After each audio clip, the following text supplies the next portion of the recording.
Hi అండి, ఈరోజు నేను చేసే ఈ పన్నీర్ రెసిపీని మీరు పన్నీర్ 65 కానీ పన్నీర్ టిక్కా కానీ లేదా పన్నీర్ ఫ్రై ఏమైనా అనుకోండి, కానీ హై ప్రోటీన్ ఫుడ్ చాలా టేస్టీగా ఉంటుంది.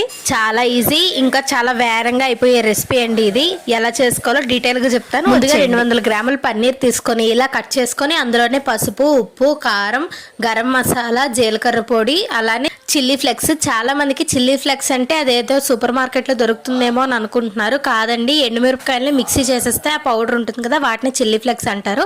అవి కూడా వేసుకొని ఒక స్పూన్ ఆయిల్ వేసుకొని ఇలా బాగా కలుపుకొని 15 నిమిషాల పాటు పక్కన పెట్టేయాలి. 15 నిమిషాల తర్వాత ప్యాన్లోని బటర్ కానీ ఆయిల్ కానీ ఏదైనా వేసుకోవచ్చు.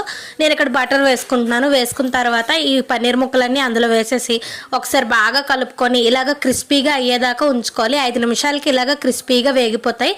ఇలా వెట్టగా క్రిస్పీగా చాలా బాగుంటుంది. అదే కనుక మీకు గ్రేవీతో కావాలి అనుకుంటే మంచూరియన్ స్టైల్లోని సాసులన్నీ వేసి చేసుకోవడమే. నేను ఇక్కడ హెల్దీగా చేస్తున్నా. మీకు ఆ రెసిపీ కావాలంటే